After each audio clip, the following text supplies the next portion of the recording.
I mean, but he was always abusing you. I mean, I mean, that was something which just came naturally right from the beginning, from what you were saying. Yeah? Well, that's what made us different, I think, because we weren't the normal double acts like the Morecambe and Wise, the Cannonball, all the other acts of the day. You know, Mike and Bernie Winters. They were all the well-my boys, they call them. Whereas the straight man kept straight, and he'd have a go at the funny man, you know, how dare you do that, you know, you're stupid, you know, it's STP and all that. But I never did that to Eddie. Eddie was always having a go at me, the straight man, so the audience started feeling sorry for me rather than the other way around. You know, the old Bud Abbott and Costello, they always felt sorry for the comedian. But it was, I was playing, it was a reverse role in a way. And I think that's what worked. It made us different than the other double acts, and I think that's why we got ahead of most of the, not Morecambe and Wise, I mean they're gods, they were actually the best ever, you know, there'll be no one to touch them. But I mean, like Cannonball, Tony and Bobby and others that were coming up, just made us a bit different. Right. And you then moved on, didn't you, to Opportunity Knocks? Yes, 9. Friends, you're going. If you can't spell it in large, just put rubbish, we'll know what you mean. How did that come about? Well, we were called Syd and Eddie for years, you know, and we couldn't afford second names. And we got told that we were doing so well in a lot of the big clubs, and he said, you know, someone come up and said, you need a second name. Anyway, we got Little and Large, it came around. And the best thing we ever did, because even now, Eddie and I have not been together for 10 years now. But we still see Little and Large. It's always in the paper. It's a little dog and a large, that Little and Large. The name will live on, I think, well after we've gone. It will. But in Up Knocks came along. We didn't want to do it because it was a bit like this new talent show that's on now, you know, Britain's Got Talent. That's right. And like anyone can go in. And we didn't want to get beat by an old man and his dog, or, you know, a singing postman, you know, because we were professionals. And we thought, you know, we don't want to ruin our what sort of career we had going for us.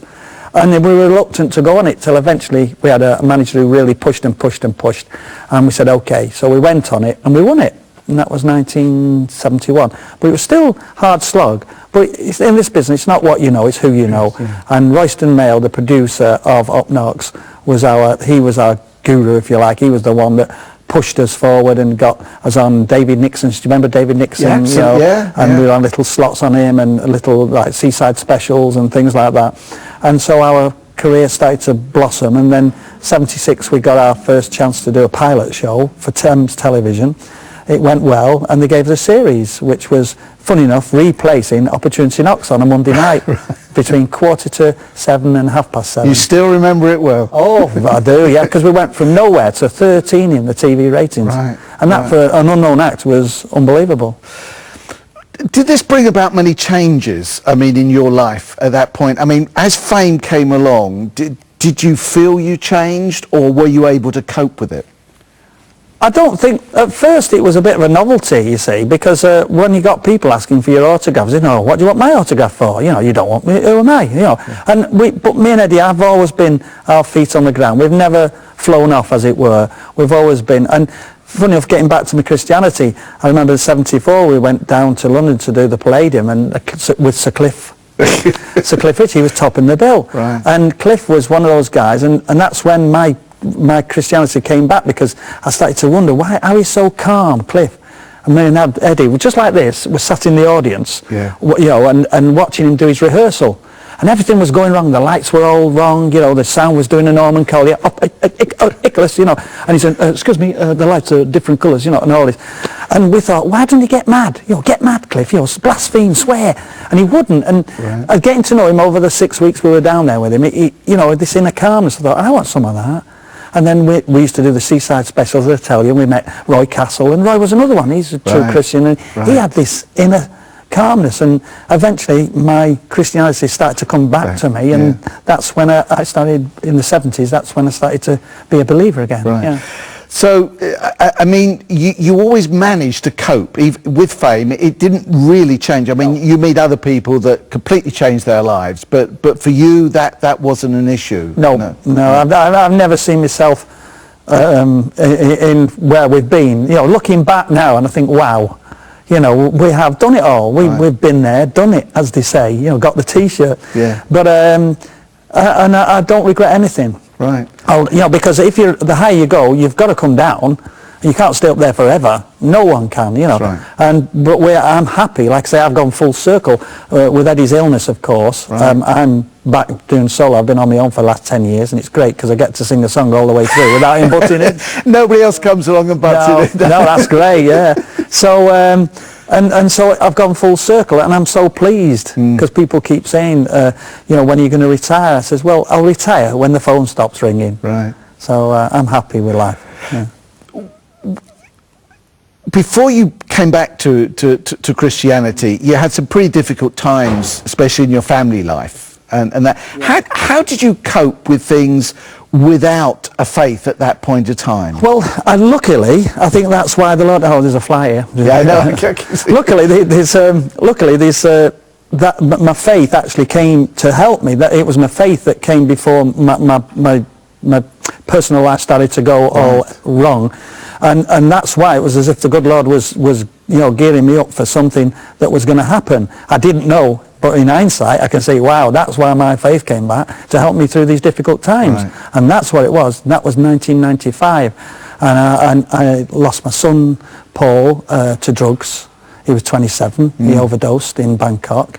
And my daughter, 3 months later, was attacked by an ex-boyfriend who they found out was an illegal immigrant, and he attacked her and left her for dead, cut her throat and just left her for dead. And if it hadn't been for the paramedics and the lady who saw the disturbance downstairs, went up to see what was happening and saved her life, more or less. And that was it. That was within 3 months.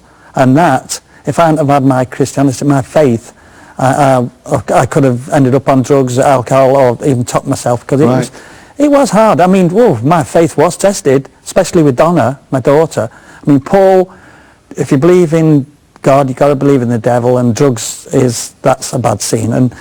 But it sounds terrible, this, but it was not unexpected in a way, because you're always getting told, you know, there's only two ways this can go. You can either end up in the gutter, or it'll break, you know, the habits, which unfortunately he didn't do. And it was very, you know, rough. You don't expect to go before your children, and then 3 months, like I say, and nearly losing my daughter. Whew.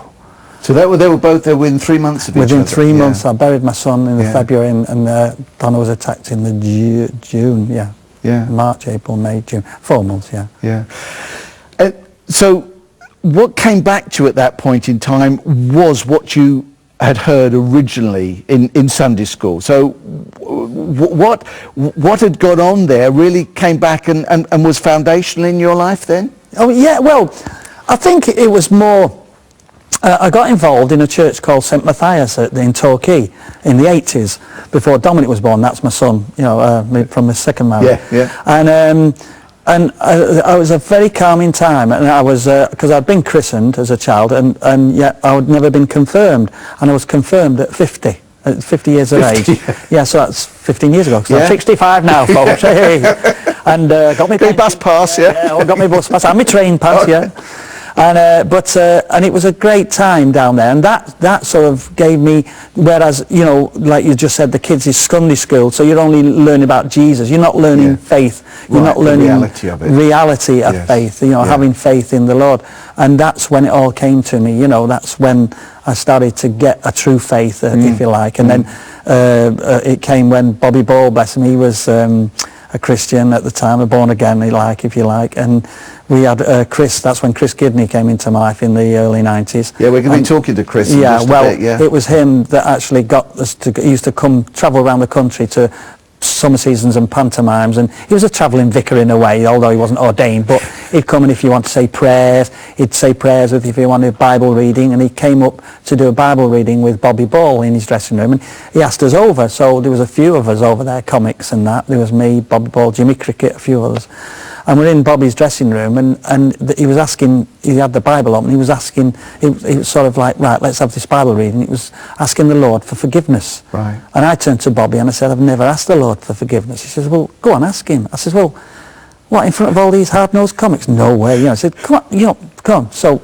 we had to pray and prayed, and I cried bucketfuls. I can't even remember what happened, you know, but I just know that was the moment the Lord came into my heart.